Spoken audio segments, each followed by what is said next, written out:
M. Félix Tshisekedi pense sans rire. Il a dit que lui, dans ces 4 ans qui lui restent, il va créer 6 400 000 emplois dans 4 ans. Allez-y à l'ONEM, il a été invité au cours d'une matinée à l'ONEM, c'est alors qu'il avait tenu ses propos. Madame la Première ministre arrive pour, n'est-ce pas, matérialiser la vision du président Félix Tshisekedi, alors que c'était utopique. Permettez-moi que je puisse vous lire. Le programme de Madame Soumina, Première ministre, dans son volet emploi, Madame dit ceci, par année, elle, son gouvernement, elle va créer plus de 1,5 million d'emplois par année. Si vous prenez 6 400 000 emplois tels que proposés par Félix Tshisekedi, divisé par 4 ans qui restent, vous allez avoir un chiffre de 1,6 million d'emplois. Mais elle, dans son programme, elle a mis 1,5 million. Je ne sais pas, les 100 millions là, elle a mis ça ou je ne sais pas. C'est approximatif. Mais justement, moi je me suis posé la question. Est-ce que les conditions sont réunies? Est-ce que c'est réaliste de venir dire aux Congolais, à la jeunesse, que par année, vous allez créer 1,5 million d'emplois? N'est-ce pas là un programme irréaliste? Pour qu'on puisse parler de l'emploi, il faut que les conditions soient réunies. C'est une prévision. Mais justement, quand il y a l'écart considérable entre ce que vous dites et la réalité, ça s'appelle la démagogie. Je suis politologue de formation. Donc vous devez avoir un projet réaliste. J'ai réagi parce que mon compatriote de l'IDPS a parlé d'un programme réaliste, un programme faisable. C'est pourquoi je relève un fait. 1,5 million d'emplois par année. Est-ce qu'on peut nous dire quelles sont les entreprises mises en place pour engager des jeunes, des Congolais? Est-ce qu'il y a des investisseurs qui sont déjà venus pour que nous puissions atteindre par année 1,5 million d'emplois? C'est consigné, c'est dans les programmes du gouvernement. Si vous ouvrez ce programme, vous allez tomber sur ça. C'est ça ce que nous disons. C'est un programme irréaliste. Je ne vois pas le Congo, dans le contexte actuel, arriver à créer 1,5 million d'emplois. Alors qu'il y a le problème sécuritaire, il n'y a pas d'entreprise, il y a tout ça. C'est ça le grand problème. Le débat n'est pas au niveau de l'emploi. Je suis revenu parce qu'il a évoqué le programme du gouvernement. Je démontre aux Congolais, à la jeunesse, que ça, il ne faut pas compter sur ça. C'est de poudre aux yeux. Donc il n'y aura pas 1,5 million d'emplois. Et dans 4 ans, M. Félix Tshisekedi ne va pas créer 6 400 000 emplois tels que proposés. Ça, ce sont des chiffres. Vous êtes aussi pessimiste. Non. Oui. Le rôle d'un analyste, je suis politologue. Ça veut dire quoi? Ça veut dire que la gestion de la cité, le politique public, c'est ça ma vie. En effet, je suis en train de concilier les programmes et les réalités. Je trouve qu'il y a l'écart considérable. Donc il faut qu'il y ait d'abord des conditions nécessaires pour en parler. L'environnement n'est pas aussi favorable. En effet. Merci, il faudrait aussi parler des conditions. Parce que la condition pas d'un travail décent. Alors est-ce que ce régime arrivera à le faire? C'est utopie, c'est du irréel. Vous dites que vous avez lu le programme de Madame la ministre. Vous l'avez mal lu. Ça vous chevauche. Vous ne l'avez pas maîtrisé, messieurs. Madame a parlé de 2 500 000 emplois par an qu'il va créer, messieurs. Soyez calmes, vous n'avez pas maîtrisé le programme. Et vous devez comprendre. Messieurs, comprenez. Ce n'est pas le débat à mettre fort. Non, il s'agit... Non, ce sont des monstruosités que le peuple risque d'incurger pour rien. Le PPRD n'a aucune leçon à nous donner ici. D'ailleurs, c'est un parti déjà liquidé. C'est une coquille vide, le PPRD. C'est quoi le PPRD? C'est rien. Vous voyez? Donc, il vient faire le bruit des choses qu'il ne maîtrise pas. Il dit, non, il n'y a pas d'entreprise et comment on va créer les emplois il n'y a pas de sécurité, les investisseurs.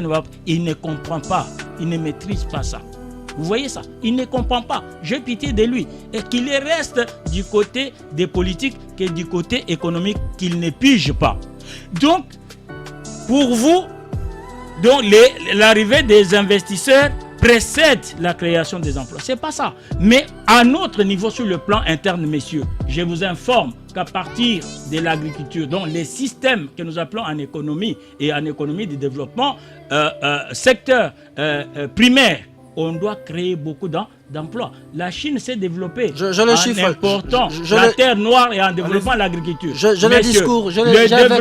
devant moi ici les discours de la Première ministre qui parlait justement de 2,6 millions d'emplois par ses programmes. Vous avez suivi ces programmes. Voilà. 2,6 millions. Vous comprenez? En termes faciles pour vous, ça fait 2 600 000 emplois et non 1 500 000 que vous avez avancé. Vous voyez, vous venez avancer des mensonges sur le plateau comme ça, devant les téléspectateurs. Messieurs, je vous aide. Le débat n'est pas au niveau non, de je vous du aide. programme. Il ne faut pas... Non, messieurs. Hein? Parlons comme intellectuels. Ne venez pas mentir. Vous n'avez même pas ce programme, vous venez mentir. Ne mentez pas. Vous parlez 1 million. Et puis même 1 500 000, ça vous dépasse. Vous ne savez pas comment ça va se faire. Moi, je vous informe que ça va se faire. Vous le verrez. Le gouvernement n'a même pas un mois. Le gouvernement a été investi par la représentation nationale légitime. Mercredi 11 juin à 2h du matin. Vous comprenez, messieurs? Donc, ça vous dépasse, puisque vous perdez. Rentrons dans le débat, maître Fauche. Vous avez détruit le pays. Donc, moi, je vous informe qu'avec Madame Souminois, ça va se faire, messieurs. Nous avons des têtes bien faites là-bas, ça va se faire. Je voudrais seulement faire réfléchir sur les chiffres avancés tout à l'heure pour l'emploi. Juste une réflexion, chacun va réfléchir dans son coin. Pour avoir 6 400 000 emplois en 5 ans, il faut que nous ayons 12 800 sociétés qui puissent engager au moins 500 personnes. 12 800 sociétés qui puissent engager 500 personnes pour avoir 6 400 000 engagés. En 1960, on en avait environ 10 000 industries, compagnies. Après l'indépendance. Voilà. Ça sont les chiffres. Avec le programme tel que donné par Madame Judith Souminois, pour avoir les 2 600 000 à créer chaque année, nous devons créer 433 sociétés par mois qui puissent engager 500 personnes. 433 chaque mois qui engagent au moins 500 personnes pour atteindre le chiffre de 2 600 000. Donc maintenant, chacun peut réfléchir dans son coin si c'est réaliste ou non réaliste. Vous concluez que ce n'est pas réaliste. Non, j'ai donné les chiffres. Chacun tire sa conclusion. Oui, que chacun tire sa conclusion. Si nous sommes capables de créer 433 sociétés qui puissent au moins engager 500, parce que ce n'est pas des sociétés qui engagent 20-30 personnes comme on le voit dans les supermarchés ou dans les stations-service, mais 500 personnes, 433 pendant 12 mois, nous aurons ce chiffre-là. 12 800 sociétés qui engagent 500, nous aurons le 6 400 000. Il faut faire venir des investisseurs pour que ça aille un peu plus vite. J'en ai parlé sur ma maintenant, contre les investisseurs, c'est comme les abeilles. On ne les attire pas avec de la vinaigre. Il faut du miel, il faut du sucre. Est-ce que les conditions sont réunies? Bon, ça c'est un autre débat. Avant d'en arriver là, il faudrait que je rencontre notre ami de PPRD qui est audacieux. Vous lui avez posé la question de nous donner 1 ou 2 exemples pendant les 18 ans au pouvoir, s'il s'est livré à cet exercice de déclaration du patrimoine avant d'entrer en fonction, ou 1 mois à l'entrée de fonction. Il s'amusait avec les pays. Les gens bouffaient l'argent du trésor comme ils voulaient. Kikaebine Karoubi, le dernier conseiller diplomatique de Joseph Kabila, est en cavale pour avoir volé l'argent de l'État, détourné. Il avait la carte Visa, il puisait l'argent. Les gens de PPRD s'amusaient avec l'argent. Votre secrétaire général, M. Emmanuel Chadari, vous savez qu'il a été chassé mano militari de la maison de l'État ici à la Gombe qu'il avait prise. Et il disait qu'il avait retouché cette maison avec ses propres fonds et ça devait devenir sa maison. Vous n'avez pas répondu à la question. Vous vous vantez politique, politologue, tout ça. Non, nous n'avons pas besoin de la titrologie. Nous avons besoin de la réalité. Vous étiez au pouvoir pendant 18 ans, vous n'avez rien foutu. Si ce n'est détruire le pays, nous amener les Rwandais, vous avez infiltré le Rwandais dans notre pays, dans tous les circuits. Et c'est du travail à faire. Et Félix-Antoine Tshisekedi Tshilombo est en train de faire correctement ce travail-là. Qu'il me soit permis de revenir sur un élément que le membre de l'IDPS, ici représenté par Maître Fauche, il a tenu des propos discourtois. Il est allé dans tous les sens. Je vais un peu recadrer les choses. Maître Fauche, il faut être moderne. Il faut être évolutif. Il faut évoluer. Je comprends que dans une certaine période, vous n'étiez pas attaché à la nouvelle technologie. Il faut être évolutif. Savez-vous que le gouvernement de ce jour ont repris l'utilisation de la carte électronique pour des missions? Savez-vous que ça s'est fait? On a encore repris ça.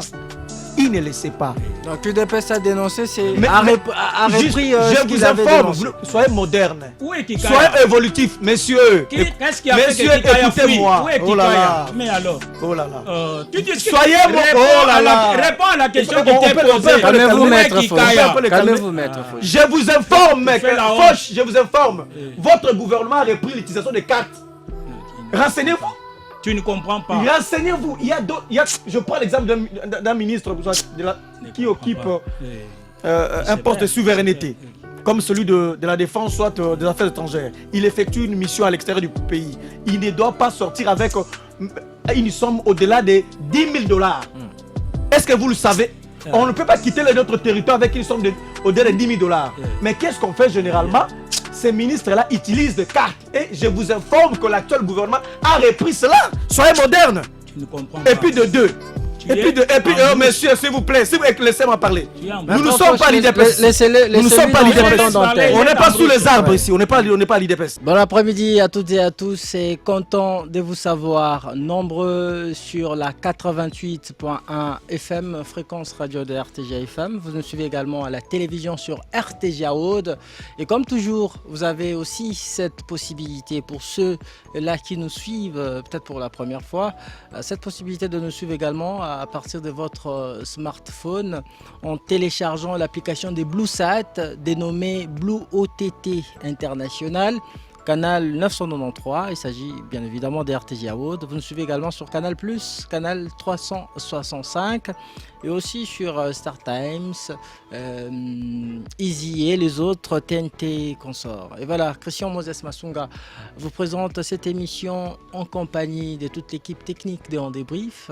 Je cite notamment Ngos Masela qui est à la régie FM et Pedi Pereira est à la réalisation de cette émission à la télévision, bien entendu, avec Fiestambou à la régie télé. Nous parlons de la guerre dans l'est de la République démocratique du Congo. Plusieurs dénonciations faites hier au Conseil de sécurité de l'ONU contre l'agression rwandaise et la violation de l'intégrité territoriale du Congo démocratique. Mais on s'interroge, toutes ces dénonciations, pour quelle fin? On en parle dans ces castings politiques avec mes invités qui sont dans ces studios bleus de RTGA FM. Je suis avec maître Emmanuel Fauche Mukumaï, cadre communicateur de l'IDPS. Vous êtes le bienvenu en débrief, maître Fauche.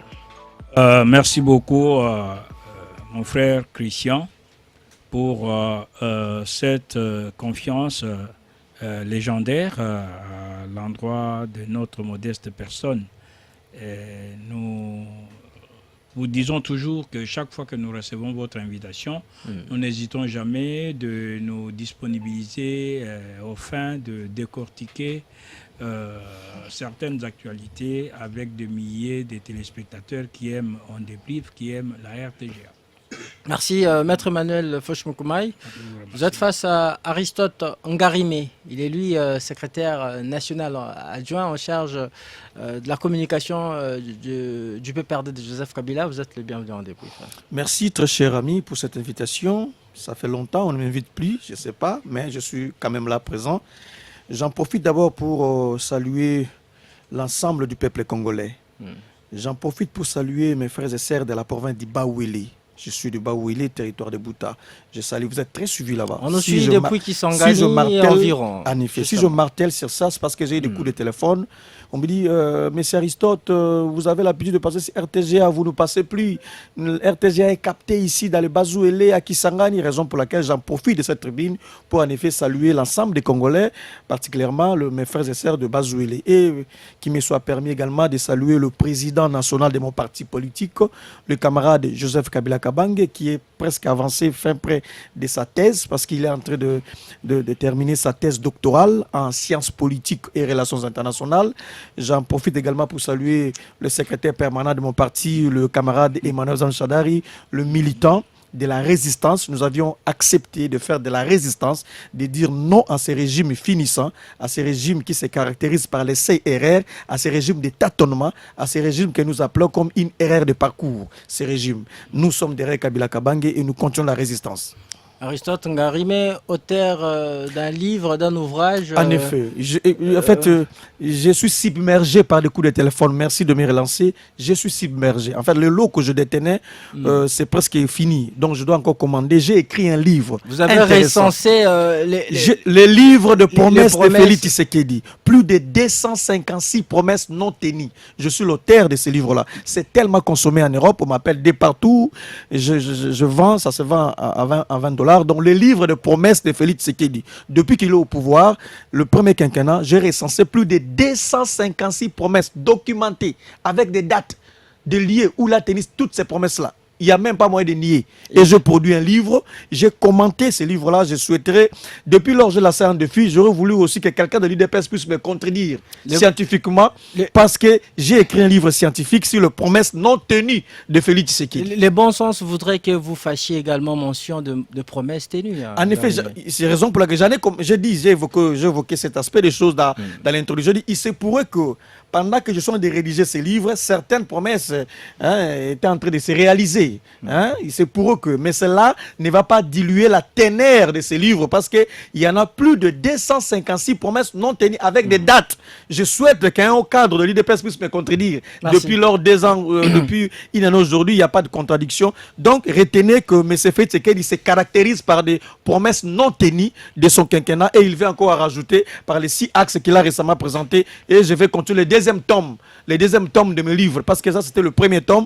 Il y a également le deuxième tome de mes livres de promesses où je vais récolter les promesses non tenues de ces régimes. Et c'est très grave. Merci Aristote Ngarime. En dernier lieu, je vais vous présenter Maître Silver Kiunga.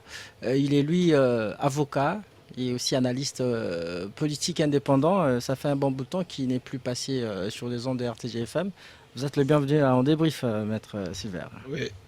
Merci de l'invitation. Évidemment, vous m'avez invité plusieurs fois, mais les calendriers professionnels faisaient que je ne sois pas disponible. Donc, je salue mes co-débatteurs, je salue tous les téléspectateurs et auditeurs qui suivent la RTGA. Je pense que nous allons passer de bons moments dans l'analyse sans complaisance de la situation politique de notre pays. Merci beaucoup. Alors, si vous voulez participer à cette émission, joignez-vous à nous au 097 30 50 850. 097 30 50 850. Écrivez-nous sur WhatsApp ou par SMS. On va lire vos messages le moment venu. Jusqu'à 17h, on débriefe l'actualité. RTGA. Alors, avant d'aller dans le vif du sujet, Maître Manuel Foch-Moukoumai, la Première ministre Judith Souminois devrait se prêter aujourd'hui à cet exercice constitutionnel, sauf changement de dernière minute peut-être, devrait déclarer devant la Cour constitutionnelle son patrimoine. Qu'est-ce que vous en dites? Non, mais vous savez, Madame Judith Toulouka fait une fierté de femme et honore même le président de la République, chef de l'État, qui est le champion de la masculinité positive. C'est une femme qui a les backgrounds. Vous avez vu les 10 janvier, mardi 10 janvier jusqu'au mercredi 11 juin. Je parle de juin. 10 juin jusqu'au 11 juin, mercredi matin. Elle n'a pas demandé un petit moratoire pour aller préparer à rencontrer la représentation nationale. Mais illico, elle a pu convaincre l'Assemblée nationale, et l'Assemblée nationale a accepté ces programmes ambitieux, ces programmes qui suscitent de l'espoir, un programme réaliste pour 5 ans. Donc, le gouvernement a été investi mercredi 11 juin à 2 h du matin. Et aujourd'hui, elle tient à se libérer de l'obligation constitutionnelle. C'est prévu dans notre charte national que lorsque on accède à des fonctions comme celle-là, on doit déclarer son patrimoine en ayant 90 jours, je pense. Donc aujourd'hui, si elle fait cet exercice-là devant la haute cour de notre pays, c'est tout à fait logique. C'est que Madame Judith continue encore à nous enseigner. Nous disons chapeau bas à cette dame de fer et nous lui souhaitons plein succès. Les signes avant-coureurs sont bons et encourageants. Alors, les autres, maître Silver Kyunga, vous savez, en effet, l'article 99 de la Constitution de la RDC stipule, je cite, qu'avant leur entrée en fonction et à l'expiration de celle-ci, le président de la République et les membres du gouvernement sont tenus de déposer devant la Cour constitutionnelle la déclaration écrite de leur patrimoine familial, énumérant leurs biens et meubles. Il y a toute une liste là. Alors, à dater de l'investiture de l'exécutif national, ces membres disposent d'un délai de 30 jours pour s'acquitter de ces devoirs. Ils étaient investis le 12 juin dernier, donc les membres du gouvernement ont quelques jours aussi pour se conformer avant l'expiration de ces délais. Pensez-vous que tout le monde va se prêter à cet exercice également? Bon, je pense qu'ils vont le faire, mais la question majeure que moi je me pose, c'est à quelle fin? Parce que c'est devenu comme une rituelle. C'est ça. On va, on déclare le bien et à la sortie, beaucoup ne déclarent même pas. C'est ça le problème.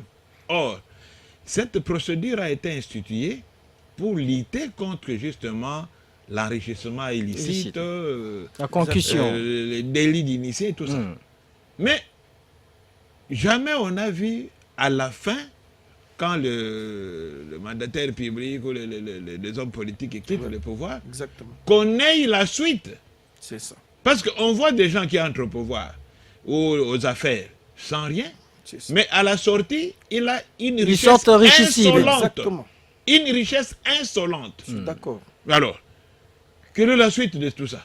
Parce que normalement, après la sortie du gouvernement, ils devaient déclarer tous leurs biens et les institutions attitrées comme la Cour constitutionnelle, comme la Cour de compte, devaient vérifier comment est-ce qu'un monsieur qui n'a rien eu, un tournement, il devient milliardaire.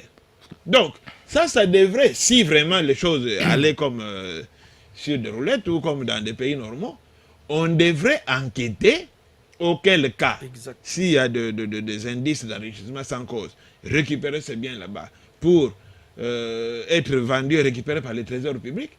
C'est ça, normalement, la finalité. Mais ici, c'est devenu comme une routine. On va, on déclare, à la sortie, on ne déclare pas.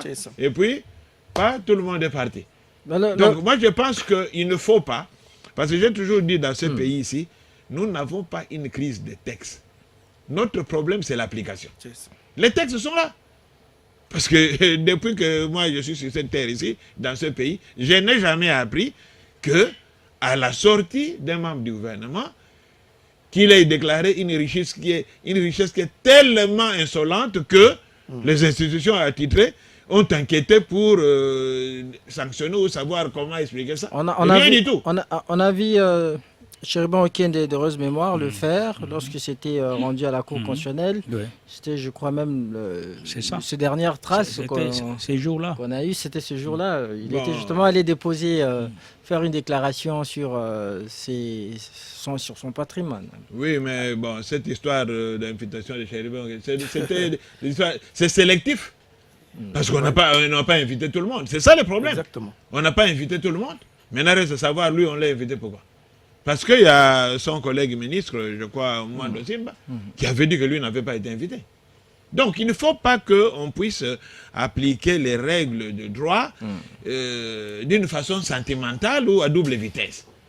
S'il y a des règles, tout le monde doit s'y soumettre. Et lorsqu'il y a des dérapages, la sanction doit suivre. C'est comme ça qu'un pays doit fonctionner. Qui a déclaré au PPRD son patrimoine en Garimé? Parce que vous faites trop des commentaires comme si... Je n'ai pas réagi. Je n'ai pas encore réagi. Allez-y. Merci. Dites-en-nous quelque chose. Je joins ma voix à celle de mon compatriote qui vient de prendre la parole avant moi. Il faut éviter les actes populistes du folklore, de médiatisation. Ce n'est pas un fait nouveau. C'est une disposition légale. Donc on ne peut pas faire un grand débat. Elle n'est pas la première, elle ne sera pas la dernière. C'est comme ça que la vie publique est régie par des textes. Avant d'y entrer, vous devez, n'est-ce pas, présenter ce que vous aviez. Mais qu'il me soit un peu permis ici de revenir sur ce que mon compatriote de l'IDPS a évoqué. Il a dit, j'ai noté, le programme réaliste de Madame Soumina, Premier ministre. Elle a été convoquée à l'Assemblée Souminois. Oui. Elle a été invitée à l'Assemblée nationale. Elle a présenté un programme réaliste. Il ne faisait que vanter le programme de Madame Souminois. Je me suis posé la question si mon compatriote de l'IDPS a réellement lu le programme du gouvernement de Madame la Première ministre comme moi, monsieur. Je vais vous révéler une seule chose. Le chef de l'État a parlé de 6 axes. Premièrement, il a parlé de l'emploi. Il a parlé de la diversification de l'économie. Il a parlé également de la protection des Congolais, ainsi de suite. 6 axes. Mais je prends seulement un seul point, de l'emploi. Mais ce Félix Tshisekedi pince sans rire. Il a dit que lui, dans ces 4 ans qui lui restent, il va créer 6 400 000 emplois dans 4 ans. Allez-y à l'ONEM, il a été invité au cours d'une matinée à l'ONEM, c'est alors qu'il avait tenu ses propos. Madame la Première ministre arrive pour, n'est-ce pas, matérialiser la vision du président Félix Tshisekedi, alors que c'était utopique. Permettez-moi que je puisse vous lire. Le programme de Madame Soumina, Premier ministre, dans son volet emploi, Madame dit ceci, par année, elle, son gouvernement, elle va créer plus de 1,5 million d'emplois par année. Si vous prenez 6 400 000 emplois tels que proposés par Félix Tshisekedi, divisé par 4 ans qui restent, vous allez avoir un chiffre de 1,6 million d'emplois. Mais elle, dans son programme, elle a mis 1,5 million. Je ne sais pas, les 100 millions là, elle a mis ça ou je ne sais pas. C'est approximatif. Mais justement, moi je me suis posé la question. Est-ce que les conditions sont réunies? Est-ce que c'est réaliste de venir dire aux Congolais, à la jeunesse, que par année, vous allez créer 1,5 million d'emplois? N'est-ce pas là un programme irréaliste? Pour qu'on puisse parler de l'emploi, il faut que les conditions soient réunies. C'est une prévision, mais justement, quand il y a l'écart considérable entre ce que vous dites et la réalité, ça s'appelle la démagogie. Je suis politologue de formation. Donc, vous devez avoir un projet réaliste. J'ai réagi parce que mon compatriote de l'IDPS a parlé d'un programme réaliste, un programme faisable. C'est pourquoi je relève un fait. 1,5 million d'emplois par année. Est-ce qu'on peut nous dire quelles sont les entreprises mises en place pour engager des jeunes, des Congolais? Est-ce qu'il y a des investisseurs qui sont déjà venus pour que nous puissions atteindre par année 1,5 million d'emplois? C'est consigné, c'est dans les programmes du gouvernement. Si vous ouvrez ces programmes, vous allez tomber sur ça. C'est ça ce que nous disons. C'est un programme irréaliste. Je ne vois pas le Congo, dans le contexte actuel, arriver à créer 1,5 million d'emplois. Alors qu'il y a le problème sécuritaire, il n'y a pas d'entreprise, il y a tout ça. C'est ça le grand problème. Le débat n'est pas au niveau de l'emploi. Je suis revenu parce qu'il a évoqué le programme du gouvernement. Je démontre aux Congolais, à la jeunesse, que ça, il ne faut pas compter sur ça. C'est de poudre aux yeux. Donc il n'y aura pas 1,5 million d'emplois et dans 4 ans, M. Félix Tshisekedi ne va pas créer 6 400 000 emplois tels que proposés. Ça, ce sont des chiffres. Vous êtes aussi pessimiste. Non. Oui. Le rôle d'un analyste, je suis politologue. Ça veut dire quoi? Ça veut dire que la gestion de la cité, le politique public, c'est ça ma vie. En effet, je suis en train de concilier les programmes et les réalités. Je trouve qu'il y a l'écart considérable. Donc il faut qu'il y ait d'abord des conditions nécessaires pour en parler. L'environnement n'est pas aussi favorable. En effet. Merci, il faut aussi parler des conditions. Parce que la conso parle d'un travail décent. Alors, est-ce que ce régime arrivera à le faire? C'est utopie, c'est du irréel. Alors, on en vient à notre thématique, à notre première thématique. Je l'ai dit ici que le Conseil de sécurité de l'ONU a dénoncé et aussi condamné les différentes... je veux dire, a condamné l'agression rwandaise contre la RDC, mais également la violation de son intégrité territoriale. Les États-Unis ont même indiqué qu'il y aurait il y a environ 4000 troupes du Rwanda sur le sol congolais. bien documenté. Alors, on dénonce, mais on ne sanctionne pas. N'est-ce pas là de l'endormissement? C'est ça le problème, c'est ce que nous appelons en relations internationales la diversion. Mais avant d'en arriver là, il faudrait que je rencontre notre ami de PPRD qui est audacieux. Vous lui avez posé la question de nous donner un ou deux exemples pendant les 18 ans au pouvoir, s'il s'est livré à cet exercice de déclaration du patrimoine avant d'entrer en fonction, ou un mois à l'entrée de fonction. Il s'amusait avec les pays. Les gens bouffaient l'argent du trésor comme ils voulaient. Kikaebin Karoubi, le dernier conseiller diplomatique de Joseph Kabila, est en cavale pour avoir volé l'argent de l'État, détourné. Il avait la carte Visa, il puisait l'argent. Les gens de PPRD s'amusaient avec l'argent. Votre secrétaire général, M. Emmanuel Chadari, vous savez qu'il a été chassé mano militari de la maison de l'État ici à la Gombe qu'il avait prise. Et il disait qu'il avait retouché cette maison avec ses propres fonds et ça devait devenir sa maison. Vous n'avez pas répondu à la question. Vous vous vantez politique, politologue, tout ça. Non, nous n'avons pas besoin de la titrologie. Nous avons besoin de la réalité. Vous étiez au pouvoir pendant 18 ans, vous n'avez rien foutu. Si ce n'est détruire le pays, nous amener les Rwandais, vous avez infiltré le Rwandais dans notre pays, dans tous les circuits. Et c'est du travail à faire. Et Félix Antoine Tshisekedi Tshilombo est en train de faire correctement ce travail-là. Vous dites que vous avez lu le programme de Madame la ministre. Vous l'avez mal lu. Ça vous chevauche. Vous ne l'avez pas maîtrisé, messieurs. Madame a parlé de 2 500 000 emplois par an qu'il va créer, messieurs. Soyez calmes, vous n'avez pas maîtrisé le programme. Vous devez comprendre. Messieurs, comprenez. Ce n'est pas le débat, maître Fauch. Voilà. Non, il s'agit... Non, ce sont des monstruosités que le peuple risque d'incurger pour rien. Le PPRD n'a aucune leçon à nous donner ici. D'ailleurs, c'est un parti déjà liquidé. C'est une coquille vide, le PPRD. C'est quoi, le PPRD? C'est rien. Vous voyez? Donc, il vient faire les bruits des choses qu'il ne maîtrise pas. Il dit, non, il n'y a pas d'entreprise et comment on va créer les emplois il n'y a pas de sécurité, les investisseurs. Il ne comprend pas. Il ne maîtrise pas ça. Vous voyez ça? Il ne comprend pas. J'ai pitié de lui. Et qu'il reste du côté des politiques que du côté économique qu'il ne pige pas.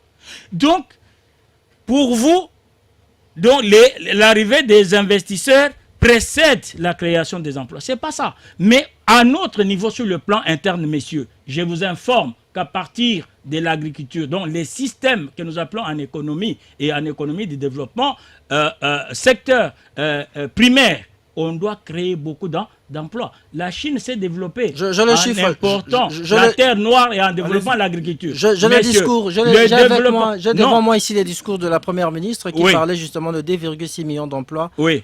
Par ces programmes. Vous avez suivi ces programmes. Voilà. 2,6 millions. Vous comprenez? En termes faciles pour vous, ça fait 2 600 000 emplois et non 1 500 000 que vous avez avancé. Vous voyez, vous venez avancer des mensonges sur le plateau comme ça, devant les téléspectateurs. Messieurs, je vous aide. Le débat n'est pas au niveau non, je vous aide. Il ne faut pas... Non, messieurs. Hein?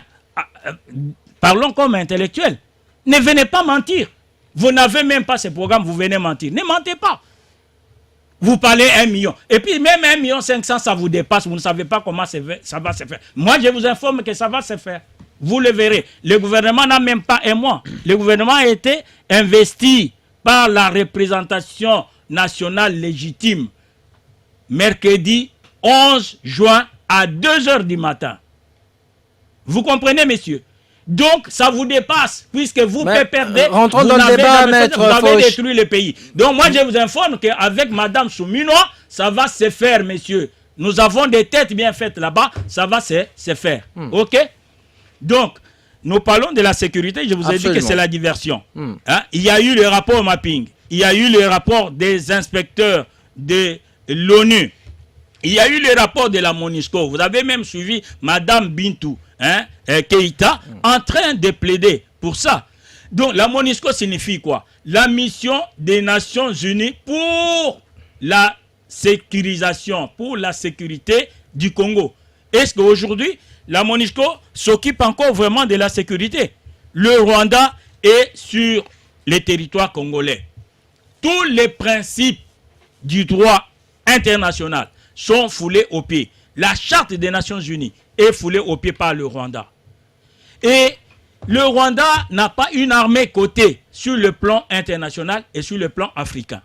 Le Congo, notre pays, dans peu de temps que Félix-Antoine Tshisekedi Tshilombo, président de la République, a accédé à la magistrature suprême, notre armée est cotée. Et notre armée occupe une bonne position. Mais comment voulez-vous qu'une armée d'un petit pays qui n'est même pas cotée puisse venir agresser le Congo et prendre certaines portions du territoire de la République démocratique du Congo? C'est un non-sens. Mais tout ça pourquoi? Puisque les États-Unis soufflent le chaud et le froid. Les États-Unis, en tant que membres permanents du Conseil de sécurité, est-ce qu'ils ont déjà une seule fois demandé que le Rwanda soit sanctionné? Pas du tout. Au contraire, les États-Unis soutiennent le Rwanda. Les États-Unis recommandent les dialogues diplomatiques. Or, le dialogue avec le processus de Luanda a été tenu. Mais jamais M. Kagame, qui est à ce 21e siècle un dirigeant rétrograde, un dirigeant voyou, donc ne tient jamais parole. Alors, les États-Unis, en tant que membres permanents, ne sollicitent jamais les sanctions contre le Rwanda, malgré toutes les preuves béantes, toutes les preuves tangibles présentées pour la présence du Rwanda et les soutiens au groupe terroriste M23. Vous savez que la France préside le Conseil de sécurité. Mais c'est cette France-là qui va donner la présidence de l'OIF, l'Organisation internationale de la francophonie, au Rwanda. Et aujourd'hui, c'est l'ancienne ministre des Affaires étrangères rwandaise, Madame Michikwabo, Louise Michikwabo, qui préside donc, au nom du Rwanda l'OIF. Alors que le Rwanda a rejeté le français comme langue officielle. Vous voyez, à la création de l'OIF, le principe qui constituait des soubassements, c'était d'abord avoir la langue française et puis respecter les droits humains, coopérer, ainsi de suite. Mais aujourd'hui, le Rwanda, avec son président voyou, M. Kagame, ne respecte pas les droits humains, ne parle pas français. Pouvez-vous comprendre que la France puisse nommer le Rwanda secrétaire général de l'OIF? C'est un non-sens.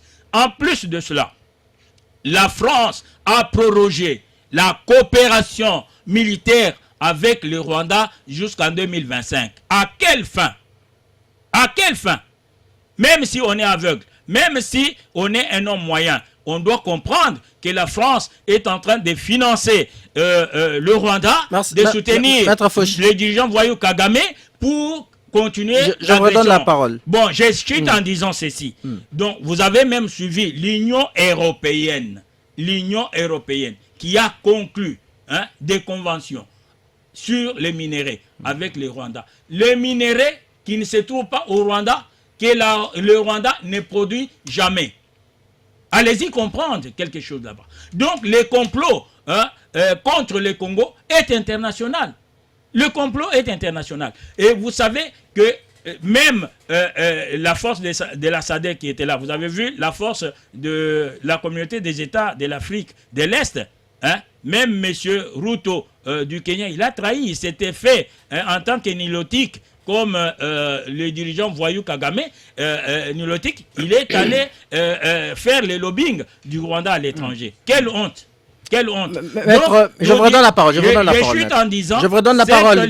Permettez-moi de vous interrompre, Maître Fauche. Je vous redonne la parole. Alors, Maître Sylvain Ilunga, vous voyez, il y a le Rwanda qui viole manifestement la charte des Nations Unies et le Conseil de sécurité reste aussi à faune, quand bien même qu'on fait semblant de dénoncer. Alors, quelle peut être l'attitude de la République démocratique du Congo face à ce complot international, comme venait de le relever votre co-débatteur? Doit-on aussi continuer, nous, la République démocratique du Congo, à pleurnicher ou à dénoncer aussi les Rwandais? Bon, il faut qu'on se réveille. Parce que le Congo est dans un sommeil très profond. Nous sommes en train de dormir et nous faisons de beaux rêves. Or, quand vous rêvez, vous êtes déconnecté de la réalité. Donc, tout peut arriver pendant que vous êtes sur le lit. Le Congo doit cesser de rêver. Mais avant que je ne continue sur cette lancée-là, je voudrais seulement faire réfléchir sur les chiffres avancés tout à l'heure pour l'emploi. Juste une réflexion, chacun va réfléchir dans son coin. Pour avoir 6 400 000 emplois en 5 ans, il faut que nous ayons 12 800 sociétés qui puissent engager au moins 500 personnes. 12 800 sociétés qui puissent engager 500 personnes pour avoir 6 400 000 engagés. En 1960, on en avait environ 10 000 industries, compagnies. Bon. Nous parlons de Après l'indépendance. Voilà. Ça sont les chiffres. Voilà. Avec le programme tel que donné par Madame Judith Sominois, pour avoir les 2 600 000 à créer chaque année, nous devons créer 433 sociétés par mois qui puissent engager 500 personnes. 433 chaque mois qui engagent au moins 500 personnes pour atteindre le chiffre de 2 600 000. Donc maintenant, chacun peut réfléchir dans son coin si c'est réaliste ou non réaliste. Vous concluez que ce n'est pas réaliste. Non, j'ai donné les chiffres. On a Les Chacun chiffres, tire sa conclusion. Oui, que chacun tire sa conclusion. Si nous sommes capables très grave. de créer 433 sociétés qui puissent au moins engager 500, parce que ce n'est pas des sociétés qui engagent 20-30 personnes comme on le voit dans les supermarchés ou dans les stations de service, Pitoyable, hein. mais 500 personnes, Franchement. 433 pendant 12 mois, nous aurons ce chiffre-là. 12 800 sociétés qui engagent 500, nous aurons le 6 400. Irréaliste. Il faut faire venir des investisseurs pour que ça aille un peu plus J'en ai vite. parlé Oui, sur ma maintenant, compte. On a semblé les me contredire. investisseurs, c'est comme les Que abeilles. plus aujourd'hui. On ne les attire pas avec de la vinaigre. Il faut du On va miel, voir. il faut du sucre. Est-ce que les conditions sont réunies? Bon, ça c'est un autre débat. Mais je voulais seulement que les gens réfléchissent chez eux. Revenons Ah non. sur la sécurité à l'Est. Moi, je pense que notre pays est distrait. Parce que ce qui est vrai, il y a un complot international contre le Congo. Ça saute aux yeux. Mais nous continuons à nous distraire en parlant des relations privilégiées avec les Occidentaux qui nous mènent en bateau. Ces Occidentaux-là, il n'y a pas une semaine, je crois que tout le monde a suivi, le Conseil de sécurité vient de prolonger les sanctions contre le Congo, l'embargo jusqu'en juillet 2025. Est-ce que vous pouvez expliquer qu'un pays qui est en guerre, qui est attaqué, on continue à les mettre sous embargo sur l'achat des armes pendant que l'agresseur a toute la liberté d'acheter les armes? Alors, moi, on m'a appris en droit international et dans la lutte dans les organisations internationales que pour se défendre, il y a 3 systèmes. Nous n'allons pas inventer la roue. Le premier moyen, c'est comment? Il faut devenir l'allié de la superpuissance qui vous menace. Si vous devenez son allié, vrai allié, pas de déclaration comme ça à l'avant-vite, quand vous devenez l'allié de la grande puissance, cette puissance-là va vous protéger. Premier moyen. Deuxième moyen, les petits pays qui se sentent menacés par la grande puissance peuvent se coaliser pour former un front. Troisième moyen, c'est de se faire allier de la puissance ou la superpuissance opposée à celle qui vous menace. Voilà. Aujourd'hui, on ne doit pas se voiler les yeux. Donc la meilleure alternative... Les Américains ne sont pas avec nous. Les Occidentaux ne sont pas avec nous. C'est plus que clair. C'est clair. Les Américains, ils viennent de donner comme un maître d'école là. Bon, trêve humanitaire. Mais pourquoi ils ne peuvent pas ordonner que cette soldatesque qui nous attaque à l'Est puisse se retirer. Pourquoi? Parce que nous suivons tous l'attitude de l'Occident par rapport à la guerre à l'Ukraine. Sanction sur sanction. Aucune sanction pour le Rwanda. Donc le Rwanda est encouragé dans cet élan-là. Et moi j'ai toujours dit, sans froid aux yeux, nous l'avons vu avec le régime passé, on s'est donné aux gens de l'Est pour avoir les armes. Kabila a fait la guerre avec quoi? Pas avec les armes des Occidentaux. Aujourd'hui, il n'y a pas que les Occidentaux qui vendent des armes. Il y a des armes en Russie, il y a des armes en Chine, il y a des armes en Inde, il y a des armes en Turquie. La Turquie, qui est membre de l'OTAN, achète aussi des armes chez les Russes. Et donc Je n'ai jamais vu qu'on puisse les sanctionner. la RDC doit se rallier à ceux qui s'opposent au bloc occidental, Nous notamment la devons Russie. prendre une position claire. Vous avez vu ce qui s'est passé au Conseil de sécurité pour, n'est-ce pas, la prolongation de l'embargo contre le Congo. La Chine et la Russie, ils n'ont pas mis de veto, mais ils se sont simplement abstenus. Vous comprenez? Absolument. Ils se sont abstenus. Par contre, si nous étions avec eux, ils auraient dû mettre parce qu'ils ont le droit de veto. Mais puisque nous, notre politique est ambiguë, nous ne voulons pas nous déterminer clairement. On souffle les chauds et les froids. On souffle les chauds et les froids. Et quand vous êtes comme une chauve-souris, vous n'êtes ami à personne. Parce que quand vous allez du côté des souris, les souris vous disent non, monsieur, vous avez des ailes, vous n'êtes pas de notre race. Vous allez chez les oiseaux, on dit non, vous avez des poils, des pattes bizarres, vous n'êtes pas oiseau. Donc, il faut que nous puissions prendre la destinée du Congo en main en prenant des décisions dures et radicales. Le chef de l'État l'a dit tout récemment, je crois, dans une interview en Allemagne, si je ne m'abuse. Oui, que je venais encore de suivre tout à l'heure avant de Il a dit qu'il pouvait bien rallier la Russie parce que il serait beaucoup plus sincère avec nous. Il faut qu'on passe aux actes. Oui. Et puis, autre chose qui me dérange, moi, dans cette histoire, oui, je suis en train de chuter, de la guerre à l'Est. J'ai toujours dit, nous, Congo, nous demandons à nos amis, entre guillemets, de sanctionner le Rwanda. Mais quelles sont les sanctions que le Congo, qui est concerné en premier, a déjà prises contre le Rwanda? Rien.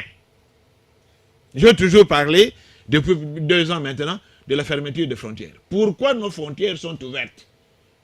Pourquoi nous sommes encore en relation diplomatique avec le Rwanda et l'Ouganda? Le président du Parlement vient de parler tout à l'heure, au Canada, oui, où il dénonce et l'Ouganda et le Rwanda. Mais bizarrement, le gouvernement ne dénonce jamais l'Ouganda. Mais le Conseil de sécurité l'a encore dit dans son dernier maintenant, rapport. comment vous pouvez justifier que dans un régime où tout est censé s'embrigader, il y a 2 sons de cloche? Parce que le président Vital Kamerhe, déjà, même quand il a été élu président du Parlement, il avait dénoncé aussi l'Ouganda. Mais au gouvernement, on fait semblant comme si l'Ouganda est bon élève. Et pourtant, nous venons de voir des images ici, lors de la chute de Kanabayonga, il y avait aussi des Ougandais. Donc, nous devons vraiment être courageux et prendre notre destinée en main. Je crois que nos amis de l'Afrique de l'Ouest nous ont donné une leçon. Pourquoi nous sommes, on dirait, dans la panique, on dirait à la traîne? Nous devons prendre des décisions pour sauvegarder l'unité de ces pays. Parce que ceux qui souffrent les chauds et les froids, là, ils ne sont pas avec nous. Et nous allons nous réveiller demain. Parce que ce qui risque de nous arriver, c'est quoi? C'est ce qui est arrivé à la Yougoslavie. Ça, les Congolais, ils ne font pas attention à ça. Des populations viennent s'installer. Après plusieurs années, on fait l'autodétermination. Et puis c'est fini. Certains pays reconnaissent ces nouveaux États-là. Et c'est parti, le pays est disloqué. Ngarimé, tout le monde reconnaît que c'est le Rwanda qui agresse la République démocratique du Congo. Et bizarrement, on recommande à la RDC une solution politique avec son agresseur. Qu'est-ce que vous en pensez? Merci, très cher journaliste, pour la parole. Qu'il me soit permis de revenir ici à Nelema, que le membre de l'IDPS, ici représenté par Maître Fauche, il a tenu des propos discourtois, il est allé dans tous les sens. Je vais un peu recadrer les choses. Maître Fauche, il faut être moderne, il faut être évolutif, il faut évoluer. Je comprends que dans une certaine période, vous n'étiez pas attaché à la nouvelle technologie. Il faut être évolutif. Savez-vous que le gouvernement de ce jour ont repris l'utilisation de la carte électroniques pour des missions. Savez-vous que ça s'est fait? On a encore repris ça. Il ne le sait pas. Donc l'UDPS a dénoncé, c'est Mais- a mais- repris je ce qu'ils vous avaient informe, dénoncé. soyez moderne. Où est Kikaya? Soyez évolutif, messieurs. Qu'est-ce qui a fait Messieurs, que Kikaya fuit? écoutez-moi. Où est Oh là Kikaya? là. Mais alors Oh là là. tu discutes. Soyez Réponds oh là là. réponds à la question On qui t'est peut- on posée. peut- Calmez-vous, Où est maître Kikaya? Fauch. Calmez-vous, maître Fauch. Je vous informe, mec. fais la honte. Fauch, je vous informe. Votre gouvernement a repris l'utilisation des cartes. Renseignez-vous. Tu ne comprends pas. Renseignez-vous. Je prends l'exemple d'un ministre qui occupe un poste de souveraineté, comme celui de la défense, soit des affaires étrangères. Il effectue une mission à l'extérieur du pays. Il ne doit pas sortir avec une somme au-delà de 10 000 $. Est-ce que vous le savez? On ne peut pas quitter notre territoire avec une somme au-delà de 10 000 $. Mais qu'est-ce qu'on fait généralement? Ces ministres-là utilisent des cartes. Et je vous informe que l'actuel gouvernement a repris cela. Soyez moderne. Tu ne comprends pas. Et puis de deux. Monsieur, s'il vous plaît, laissez-moi parler. Nous ne sommes pas l'IDPS. Nous ne sommes pas l'IDPS. On n'est pas sous les arbres ici. On n'est pas l'IDPS. Et puis en plus, il ne sait même pas que le chef de l'État a dit clairement à la télévision qu'il va créer 6 400 000 emplois. Allez Si, il a dit dans, mais justement, je crois, mais dans allez à l'activité de l'ONEM. Allez à l'ONEM, le président Félix Fati a dit qu'il va créer 6 400 000 emplois. Et il vient me contester ici. Si vous prenez seulement 6 400 000 emplois, divisé par 4, parce qu'il lui reste 4 ans, vous aurez combien? 6 900 000 emplois, divisé par 4 ans, ça donne 1 600 000 emplois. Calculez, c'est ça. Et de deux, si vous voulez aller jusqu'au niveau de mois, vous prenez, parce qu'une année a 12 mois, vous prenez 1 600 000 emplois, divisé par 12. Pour estimer ce qu'on peut avoir par mois, vous aurez 133 333 000 emplois par mois. Les calculs simples, ça dit que pédagogique, simple pour se rendre compte. Vous voulez même aller par semaine. Parce que un mois... C'est bon, Garimé. Mais je peux vous démontrer ici... Restons dans la thématique. Restons dans la thématique. Ici, le projet est irréaliste. On ne peut pas créer... D'ailleurs, c'est encore consigné dans le programme. 1,5 million d'emplois. Lusako en a parlé. Christophe Lusako en a parlé, a fait toute l'émission. Donc vous ne savez même pas que c'est dans le programme du gouvernement, on a parlé de 1,5 million. Il y en a. Lisez le programme. Merci. Merci. Donc c'est un projet irréaliste. Revenons sur la sécurité. Et puis, monsieur... Mais vous n'avez pas de leçons à donner. Et vous ne voulez pas critiquer d'abord le PPRD. Restez dans votre IDPS. Il va critiquer le PPRD. C'est une coquille vide. Je vous informe que sa fille biologique est présente dans la Ligue des gens d'élite des PPRD. Sa fille. C'est pas un problème. Allegra Fauch, c'est sa fille biologique. Elle est avec nous au PPRD. Présidente de la Ligue des jeunes.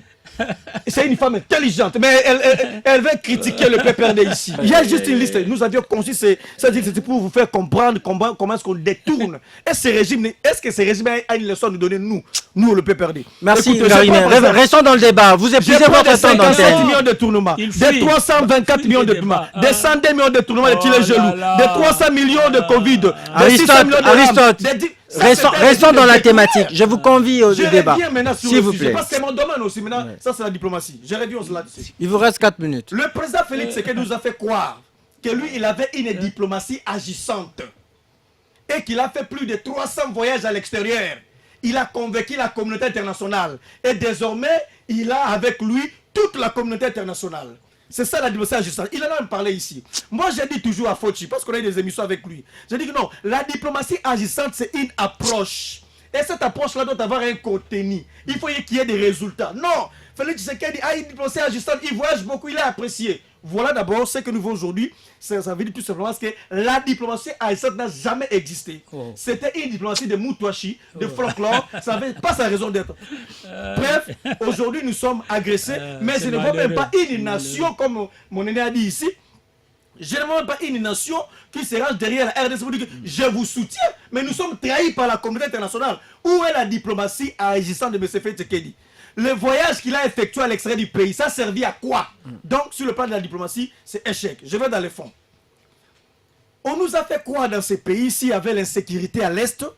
C'était parce que Kabila était tanzanien, Kabila était rwandais, Kabila était ougandais, Kabila était tout ça qu'on a dit là. Mais Kabila n'est plus au pouvoir. Quelle a été la recette politique sécuritaire que M. Félix Tshisekedi a amenée pour éradiquer l'insécurité à l'Est? Qu'est-ce que l'IDC va proposer comme une pièce de rechange pour en effet résoudre la problématique de l'insécurité à l'Est? Parce que pour eux, c'était le PPRD. C'est Kabila qui est rwandais, c'est Kabila qui est burundais, c'est Kabila qui est ougandais. On leur a donné toute la nationalité du monde. Aujourd'hui, Kabila ne gère plus l'ANR, il ne gère plus DEMIAP, il n'a plus la gestion de nos forces armées. Mais il y a toujours l'insécurité à l'Est. Ce qui revient à dire, ce qui nous arrive, c'est tout cela parce qu'on a échoué sur des aspects. Premier aspect, il faut retenir, c'est la diplomatie n'a pas été agissante pour convaincre la communauté internationale de s'allier à la RDC. La diplomatie n'a rien servi, n'a pas été efficace. La diplomatie faible. Donc, pour convaincre, que fallait-il faire? Il fallait mener des lobbying. Mais exactement, il faut faire comprendre à la communauté internationale. Et c'est ça le rôle de la diplomatie, en effet. Savoir séduire, négocier avec le partenaire, avec la communauté internationale pour qu'on puisse porter votre cause. On ne peut pas accepter qu'un président de la République qui a utilisé l'argent de l'État, chaque fois que le monsieur fait du voyage, vous savez, j'ai fait des calculs, ce que coûte le voyage du président Félix Tshisekedi, quand il quitte la RDC pas en Belgique, vous savez combien nous perdons dans la caisse de l'État? Et il en a fait plus de 300 voyages. Vous savez combien on a perdu? Ça a servi à quoi tous ces voyages? Donc il n'a pas réussi à convaincre la communauté internationale. Nous sommes délaissés, nous sommes seuls. Aujourd'hui, qui est notre allié? Qui est notre partenaire? Il est vomi par tout le monde. Il y a la SADC dont les troupes sont ici en RDC. Mais pour quelle finalité? Pour quel résultat? Il nous a amenés dans l'EAC. D'ailleurs, il y a une photo ici qui circule où on a vu la vice-ministre aller négocier avec les gens de l'EAC. Tout ça, ce sont des actions improductives. J'étais à dire, il y a des problèmes. Là, il faut revoir. De un, c'est la diplomatie. Il faut revoir notre diplomatie. Savoir vendre notre image, savoir chercher des partenaires, faire expliquer notre cause. D'abord, ça, c'est la diplomatie. Et de deux, en interne. Il n'y a pas une recette sécuritaire, il n'y a pas une politique sur le plan sécuritaire pour nous aider à aller de l'avant. Il n'y a que des détournements. Comme on a échoué sur la diplomatie, on a échoué sur l'aspect sécuritaire, voilà ce que nous récoltons. Mais pourquoi, Aristote, mais pourquoi même au niveau de la sous-région, même au niveau de l'Union africaine, on ne prend pas des sanctions contre les Rwandais? Mais c'est pourquoi? Parce que nous avons une diplomatie. Écoutez ce que je vous dis. En diplomatie, vous ne gagnez pas toujours parce que vous avez raison. En diplomatie, vous gagnez parce que vous savez négocier, vous connaissez les couloirs, les lobbying. Vous pouvez avoir raison, mais vous allez sur le chiquet international, mais vous perdez parce que vous ne savez pas comment, n'est-ce pas, concevoir une politique étrangère, comment faire des négociations. Vous allez échouer. Certes, la RDC a raison. Est-ce que la RDC a une diplomatie politique agissante ou politique extérieure efficace? Raison pour laquelle ces messieurs de l'IDPS doivent avoir honte. Ils doivent avoir honte. Je ne sais pas pourquoi vous les invitez encore. Quand Kabila a quitté le pouvoir, quand Kabila vous a laissé le pouvoir, monsieur, Kabila a fait la remise et reprise. Nous étions à mesure de contrôler 2 345 410 km² avec 145 territoires. Mais aujourd'hui, il y a plus de 53 villages entre le mètre 1,23. Je vais vous citer ici. On a même fait toute une liste. Merci. On a des Chanjou, des Rioni, des Kabindi, des Bunagana, des Bakaya, Barumangabo, tout ça, des Rukoro, de Buraï, de Kiringa, de Kiruya, de Karambi. Plus de 50 quelques villages entre les mains de l'ennemi. Alors, est-ce qu'on peut aujourd'hui dire que Félix Tshisekedi, l'arrivée de l'IDPS, a résolu quelque chose en ce qui concerne la sécurité des Congolais? Je dirais absolument rien. Raison pour laquelle ils sont contraints de négocier. Ils ont commencé à négocier. Ils ont commencé à pourparler.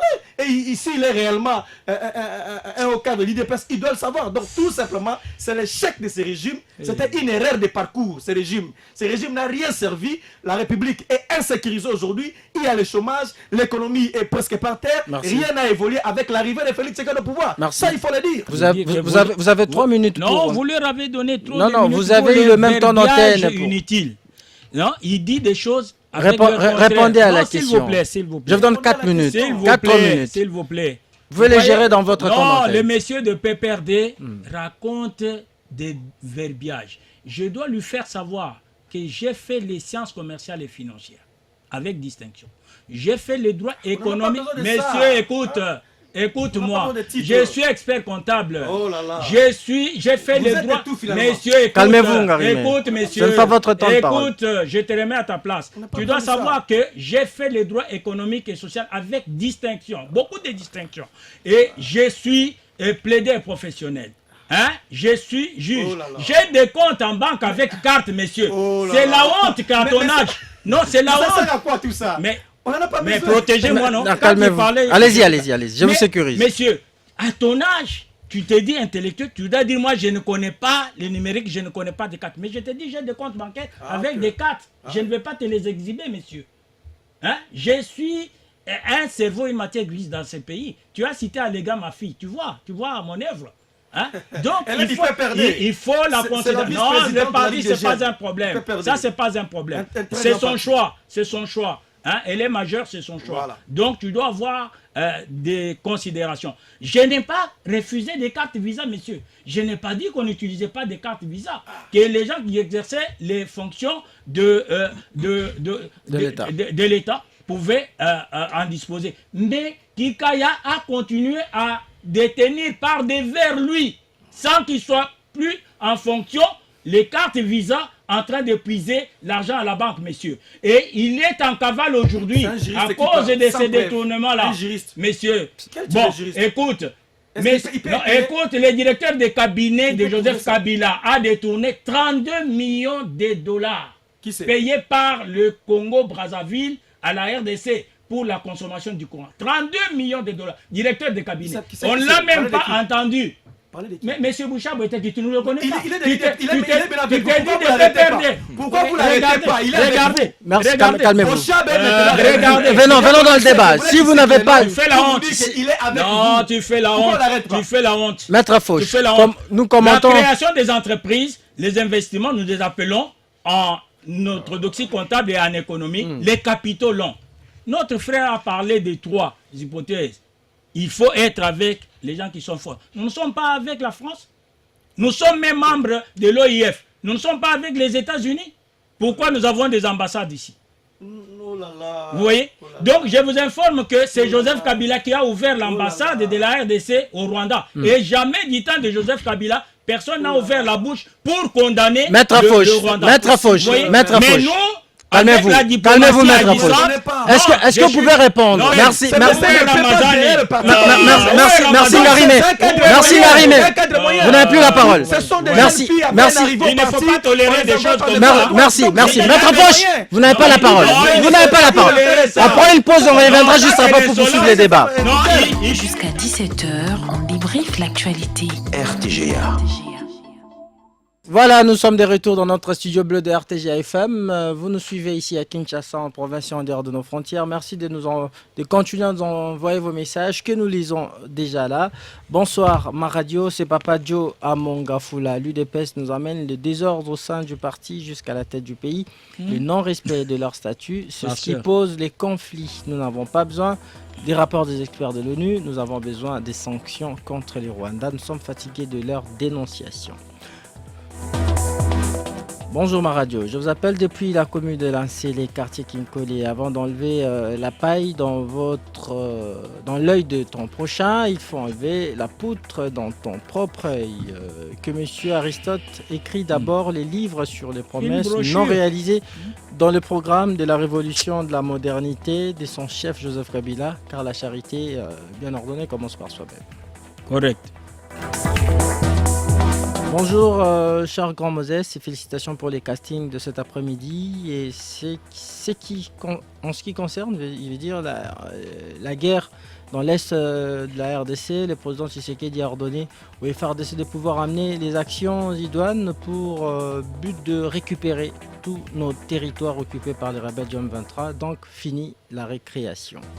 Néhémie Mutombo, depuis Bomboussi à Kinshasa.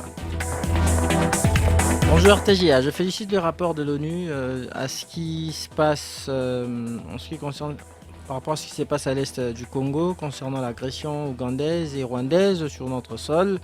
Ce qui choque et ce qui est gênant, c'est de voir le régime de Kinshasa travailler avec l'armée ougandaise et aller aussi négocier avec Kabarebe à Zanzibar. Monsieur Longondo,